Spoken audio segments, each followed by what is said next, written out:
नवी मुंबईमध्ये सुरू असलेल्या वेश्या व्यवसायावर पोलिसांनी छापेमारी केलेली असून 10 पीडित महिलांची सुटका केलेली आहे। या प्रकरणी तिघांना पोलिसांनी अटकही केलेली आहे। या प्रकरणात अटक केलेल्या 3 जणांना 21 जुलैपर्यंत पोलीस कोठडी सुनावण्यात आलेली आहे।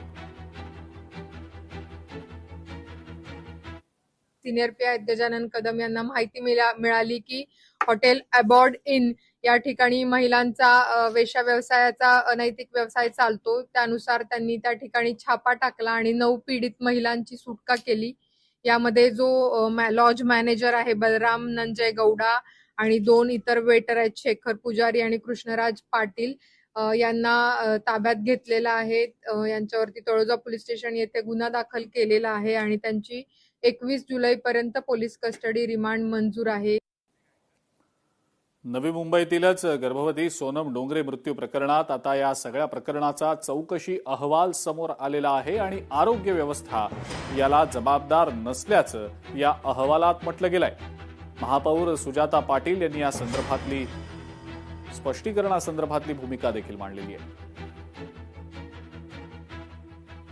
जो अहवाल आलेला आहे त्या जो अहवाल आहे तो सांगतोय की ते इंजेक्शन काही प्रॉब्लेमॅटिक नाहीये किंवा ज्या पद्धतीने ट्रीटमेंट त्या डॉक्टरांनी दिलेली आहे ती पण प्रोटोकॉल प्रमाणे दिलेली आहे।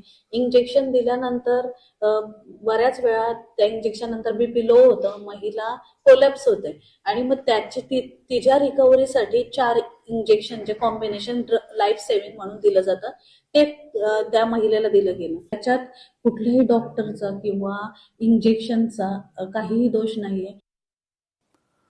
बेलापूरमधल्या फुटपाथवर एका अनोळखी व्यक्तीचा मृतदेह आढळल्यानंतर नवी मुंबई गुन्हे शाखेनं तातडीनं तपास सुरू केला।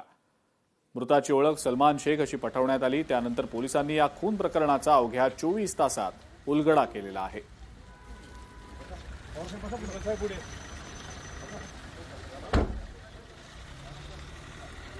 यामध्ये जो मयत आहे तो त्या परिसरात राहून भंगार वेचण्याचं काम करत होता आणि आरोपी सुद्धा त्या ठिकाणी भंगार वेचण्याचं काम करत होता। त्यामध्ये दारू पिल्यानंतर त्यांच्या आपापसामध्ये भांडणं झाली, शिवीगाळी झाली आणि त्याच्यामध्ये रागाच्या भरात जो आरोपी आहे त्यांनी मयताला डोक्यामध्ये दांडकं घालून त्याचा त्या ठिकाणी खून केलेला आहे आणि तो तिथून पळून गेला होता।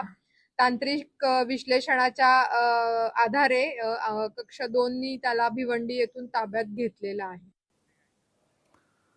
पुढची एक महत्वाची बातमी आता आपण बघणार आहोत। बॉस कॅम्पचा सायबर पोलिसांनी आता पर्दाफाश केला असून 5 जणांना गुजरातमधनं या प्रकरणात अटक करण्यात आलेली आहे। गुन्हेगारांनी कंपनीच्या बॉसची ओळख वापरून कर्मचाऱ्यांकडून पैसे ट्रान्सफर करून घेतल्याचा प्रकार घडलेला होता। कंपनीच्या खात्यातून तब्बल 2,36 लाख रुपये गायब करण्यात आले होते। मध्ये 5 आरोपीला अहमदाबाद गुजरातवरून अटक करून आणलाय। आतापर्यंत 82 लाख रुपयाची रक्कम यामध्ये फ्रीज केलेला आहे। कोल्हापूर पोलिसांच्या वतीने आम्ही आवाहन करू इच्छितो की कोणी एपीके किंवा झिप फाईल आमच्या फोनमध्ये सस्पेक्टेड एपीके किंवा झिप फाईल डाउनलोड किंवा इन्स्टॉल करू नका, जेणेकरून तुमचे फोनचे ॲक्सेस किंवा तुमचे व्हॉट्सअप वेब सेशन जे आहे ते हॅक करण्यामध्ये स्कॅमस्टर्सला मदत मिळत आहे। या गुन्ह्याची इतर तपास सायबर पोलीस स्टेशन करत आहे आणि आतापर्यंत 2,36 लाख पैकी 82 लाख रुपये फ्रीज करण्यामध्ये कोल्हापूर पोलीस दलाला यश प्राप्त झाले। अमरावतीच्या वलगाव इथं मध्यरात्री दुहेरी हत्याकांड घडल्याचं समोर आलेलं आहे। 5 आरोपींना पोलिसांनी अटक केलेली आहे। किरकोळ कारणावरून या सगळ्या हत्या झाल्याची माहिती मिळते। 10 आरोपीचा समावेश एफआयआर मध्ये आहे आणि सगळे आरोपी जे आहेत ते आपल्या ताब्यामध्ये आहेत। त्याच्यामध्ये किरकोळ वादावरून ही घटना घडल्याचं दिसून येते। काही वस्तूची त्यांनी चोरी केली असं एक प्रायमरी इन्फॉर्मेशन आहे आणि इतर काही किरकोळ वाद जे त्यांच्यामध्ये होते त्यावरून हा प्रकार झालेला आहे। यामधील सर्व 6 आरोपी जे एफआयआर मध्ये आहेत ते आपण ताब्यात घेतलेले आहेत। अहिल्यानगरमध्ये तोफखाना पोलिसांनी कारवाई करत 35 लाखांचा 150 ग्रॅम एमडी ड्रग्ज जे आहे ते जप्त केलेला आहे। या प्रकरणात आता 3 आरोपींना पोलिसांनी अटकही केलेली आहे।